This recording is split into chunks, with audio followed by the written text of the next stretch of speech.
Family. That word evokes a variety of feelings in each of us. Family. No one definition can encompass the endless variety of groups that this word includes. It can be said that a family is a group of people united by the bonds of common remembrances, common traditions, and common obligations and goals. Further, a family is bound together by love, the love of children, community, and heritage. In a family, each member respects the other members, learns from the others, and teaches the others. In a family, the joys and sorrows of one member are the joys and sorrows of the others. So it is with each individual affiliate of the New York State Branch of Women's League for Conservative Judaism, as well as with the New York State Branch itself. We are all family, or perhaps the word mishpacha says it best.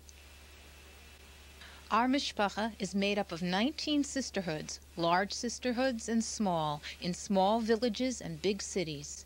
Yet we are united by a goal, the continuation of Judaism, united in love into a dynamic sorority. I think we were just a sorority. It was like belonging to a sorority of Jewish women who you could talk to. And I went away from it for a while, but somehow it draws you back. You see the women, and you come back for the first time to a branch board meeting like I did today, and peps you up. Pepsi, whatever you want to call it. But it does something to you that you kind of can't explain. I think Florence said it all when she said it's a Jewish sorority.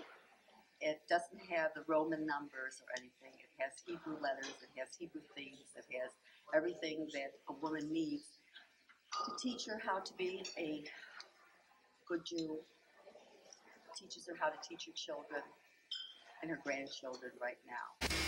I don't think I really felt different, but I always had a special feeling of belonging.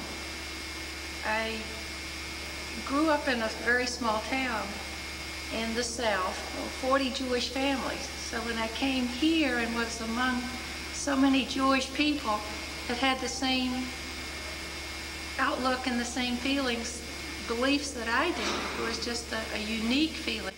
And you become such a good friend of all the people in National and all over the United States. My family teased me all the time. I never travel, but what I have someone to call.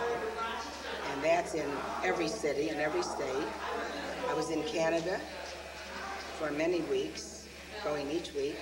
And the national vice president of Canada was in Montreal, and that's where we were.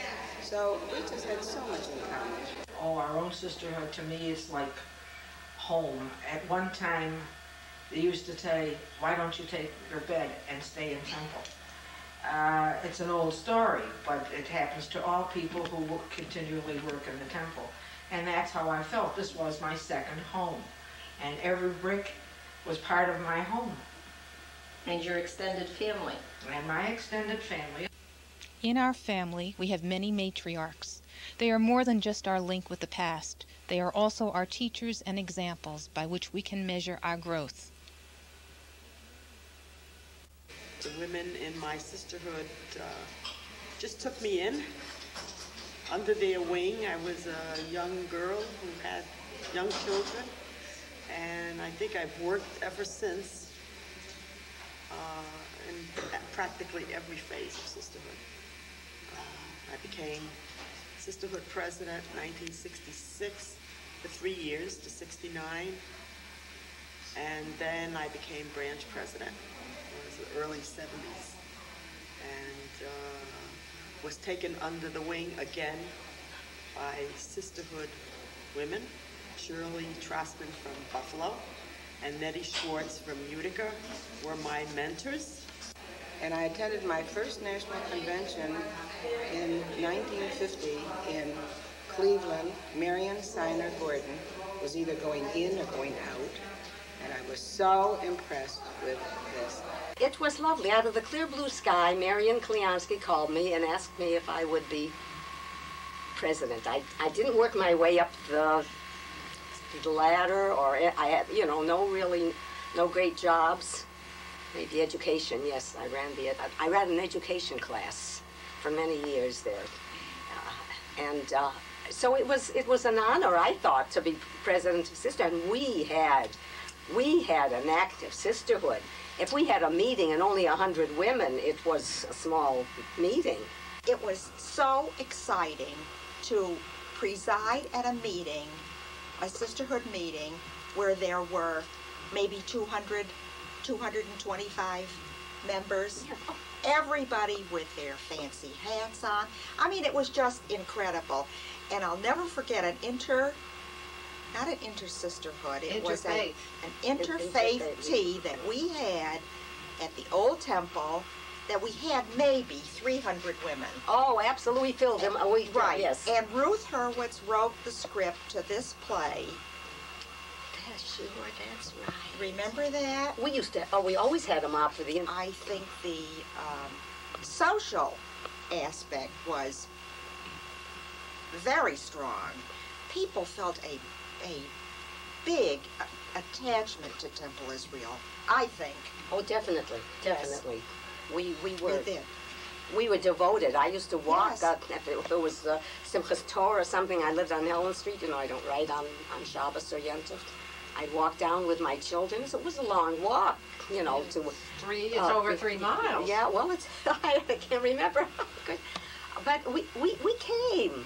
It was, the times were wonderful. Was there more to Well, it was Sisterhood than supporting the temple. Supporting the temple, I mean, really, you know, when we was- all loved coming, but there was no problem getting people to a meeting or to the temple. Or It even was if we sponsored a dance or a anything. Friday night service or whatever. They came. We Everybody all did. came. I always felt that the sisterhood was the backbone of the temple. I feel like the mother, the grandmother, and the great-grandmother that raised a beautiful temple family. Following excerpt of Sisterhood Minutes tells briefly what sisterhood activities were in 1942 and 1943. Meetings were held twice a month. August the 28th, 1942, Red Cross units met every Wednesday in the vestry room. A letter was received from the Red Cross thanking us for the many sewed and knitted garments completed. October the 6th, 1942, Temple office requested members to return textbooks not in use. Due to conditions beyond our control, it is difficult to obtain textbooks. October 27, 1942, Sisterhood has adopted Camp Riley near Kansas City. Personal articles and goodies will be sent to the Jewish soldiers once a month. November 17, 1942, Sisterhood husband and wife dinner. A full course meal will be served for $1.25 per plate. December 1st, 1942, donors dinner, program entitled Mother Has Pledgitis. Raffle books of 80 tickets at 10 cents per chance were sold to help donors raise their pledge. Winner received a $25 war bond. December the 15th, 1942, a Red Cross mobile unit and blood bank was in the temple. 109 donors responded to the cause. December 29th, 1942, 8 women will provide refreshments and act as hostesses one evening a month at the USO Center. January 1943. A grand total of $5,600 in war bonds has been purchased through Sisterhood. the U.S. Treasury Department presents a Certificate of Merit. January 28, 1943. A mother and daughter dinner, price per plate, 65 cents. A profit of $30 was realized.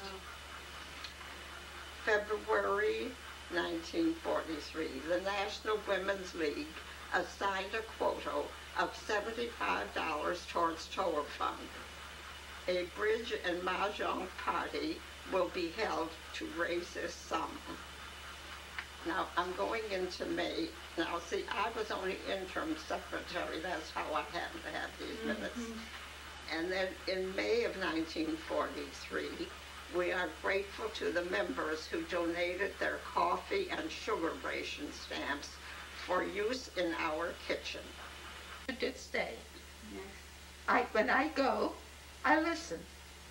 And it's amazing how much you learn every time you go. You may not think it's important at the time. It's something I've heard about. It's something I know. But it comes back to you that it was a lesson. Do you remember that bazaar that we had at Temple Israel on Exchange Street? We had a bazaar. One day, no, it might have been 2 days. Everybody made some kind of something. Something to sell.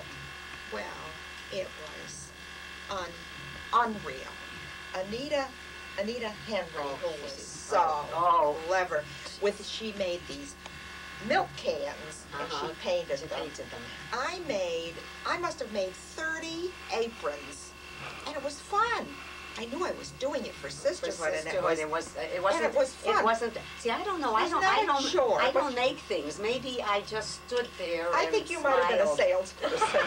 I was a salesperson. We were so excited. Sisterhood allows one to grow in many different ways, not only intellectually, spiritually, of course, but it allows you to expand themselves in so many different ways. For example, I never really was very comfortable doing any sort of public speaking, but by doing this in front of a sisterhood meeting and then expanding to other things, I enjoy public speaking now, and as a matter of fact, I even teach it. So that's only one small example. It's not a single issue oriented organization, and so one can deal with children, one can deal with singles. It's just opens so many avenues for all of our women to grow themselves personally and have a sense of belonging in the community, and the very fiber of their lives are changed in many cases. One of the quotes I like to use, and I use it quite often, is from Katharine Graham, who says, "To love what you do and to feel that it matters, how can anything be more fun?" We do for our temples and ourselves, but we also do for Tikkun Olam, the betterment of the world, because we believe all men and women are part of our family too. So Torah Fund, and how important it is. Nowadays it's even more important, because our rabbis are getting to be better and better, younger and younger, and the children are the ones that are gaining from our rabbis, and most important, I think, is the Chazar. You know, the rabbis teach you. You learn history. But in order to understand the tefillos, I think, that's what I think, is the music of the Chazar. It is the music that gives you the spirit or the spark of the tefillah that he's reciting at the moment. You know what I mean? Does it make sense? Music is full of emotion, and that's what you're talking about. And that's the spark. It comes from the neshama. And the neshama you cannot see, you cannot hear, you can only feel the neshama. Torah Fund is now 50 years old. We've come a long way from those $6 benefactor gifts in 1942. Each of the 19 sisterhoods of our branch is asked to participate in this Torah Fund campaign. A goal is set by both the Sisterhood Torah Fund Chairman and the Branch Torah Fund Chairman. That goal is then recorded in our office at the seminary. And if at the end of June the goal has been reached, an achievement award is presented to the sisterhood and thanks for all of their efforts to help the seminary. So when asked, why New York State Branch? Why sisterhood? One can answer, family. We are a family around which we can be comfortable. It's been that way since sisterhoods began 75 years ago.